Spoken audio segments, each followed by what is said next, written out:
Welcome back to part 2 of our video series about the Bob Marshman Building. Last time you would have seen it was just the slab behind me, but today, as you will see, plenty has advanced since we last spoke. So today we'll give you a brief update on what we've been doing, and we're going to talk to Dylan from Holcim about the amazing concrete that we've put down here, one of our hero features.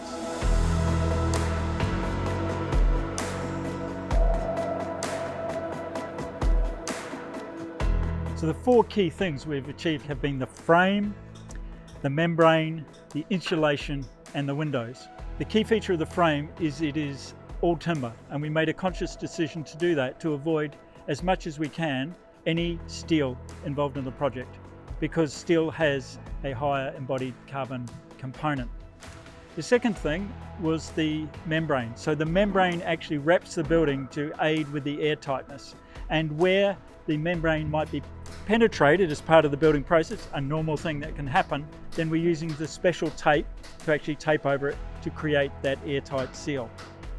The third thing has been the insulation. So we have insulation that has been installed at an R value of 3.5, R being resistant. So how resistant is the insulation we've put in to the conductive nature of heat or cold coming into the building.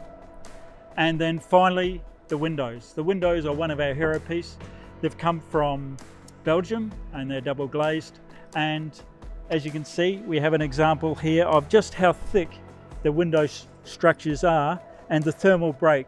So heat or cold on this side of the window will not penetrate and actually be felt on the inside. We'll get into the detail of those 4 other aspects in future episodes, but today we're going to talk with Dylan from Holcim about the concrete, which has some really special properties aside from its fantastic aesthetic. I'm here today with Dylan from Holcim. Dylan is the National Specifications Manager, and we're here to talk about concrete. So the hero piece for the Bob Marshman Building is probably without doubt, the visual hero piece anyway, is the concrete and the polished concrete floor that people are going to see when they first come in. So more than just the aesthetics, it's the specification that's the most exciting thing for us in terms of our association with Holcim. So I'll leave it to you, Dylan. Give us a little bit of history of Holcim and what special products that you actually were able to offer us that made us so excited to have you on the project. Yeah, thanks, Phil. Look, Holcim is the largest cement manufacturer in the world. With the whole industry transitioning towards and focusing on sustainability, we put our hand up to say, hey, we need to do something here. EcoPact is our low carbon concrete, guaranteed to achieve a 30 to 60% reduction in embodied carbon when compared to the reference case, the AusLCI reference case. Phil, you and I had that conversation really early in the piece so that we could get to the point where we are today and EcoPact's being used on your project. We wanted the lowest embodied carbon footprint as we could, and we all know some people, they discuss vehemently about, is concrete, if it's a country, is it the 4th largest, is it the 3rd largest greenhouse gas emitter in the world? That was a big focus on us to make sure that the foundation of the building and the foundation of really our thinking was to reduce that embodied carbon.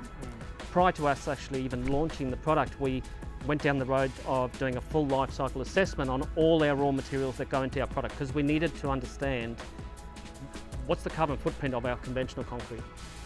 If we didn't know that, how can we reduce it? Do you know what I mean? So that was our starting point. And that was a 2-year process. Started in 2017 to 2019. We did every concrete plant in the country.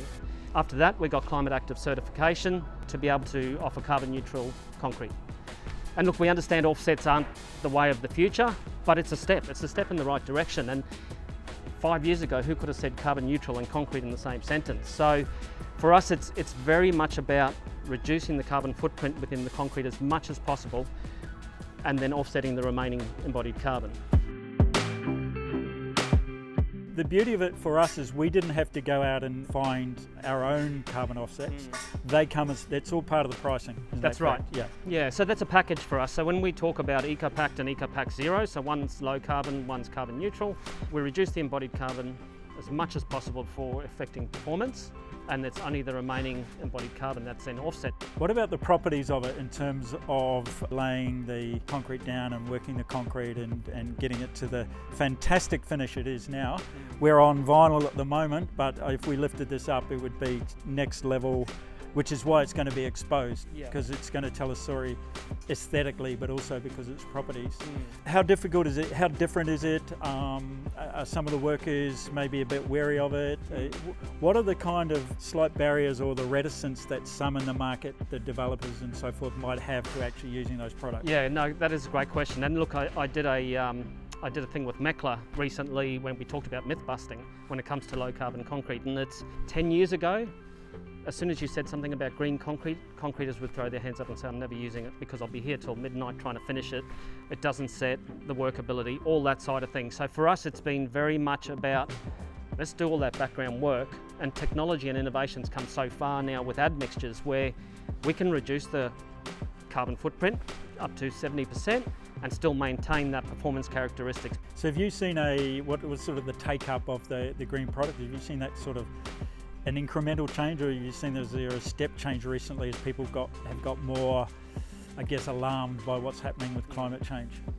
Look, I would say 12 months ago it was very slow on the take up, but this last 6 months, this year, it's been significant and dramatic, and there's been so many projects nationally taking up EcoPack Zero or specifying low carbon concrete, carbon neutral concrete. The amount of projects now calling for suppliers to have EPDs is amazing. It's phenomenal, and that's all tracking in the right direction. And I think, you know, we should have been where we are right now 5 years ago.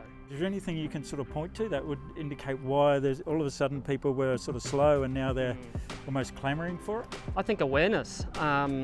Everyone's awareness now that building materials account for 10 to 20% of global emissions. That's a significant amount, and you know, you've got your architects and your engineers now really driving it and pushing it from their perspective. You've got Builders Declare website really driving it as well. So I think it's really is the awareness and the alarming fact that we got to get to absolute net zero by 2050. If we don't start doing things now, we're not going to get there. Holcim was overwhelmed to be a part of this project because the students that come through here are going to be the generation. They're going to be the ones who are actually building and developing down the track. So for us, it's the foundation, not only the foundation for the concrete for the structure, but the foundation for our industry. The students are going to play that part. So for us, it's about that education piece, and we wanted to be involved in that. That's what it's all about. It's about the future. Yeah, and it's about partnership too. So I appreciate that, Absolutely. because I think partnership is going to be more of a feature of our industry going forward than it has been in the past. So it's great to have you and Holcim on board, Dylan. Thank you very much for having us, Phil. Mate. Thank you. Well done. So thank you for staying with us as we document our journey, the Bob Marshman Building. Now next time I'm going to look way more nervous than I do right now standing on the top of this roof, because the membrane beneath my feet is going to be tested to see whether it's airtight, because it's that very airtightness that will determine whether we get Passive House certification. So until next time, fingers crossed.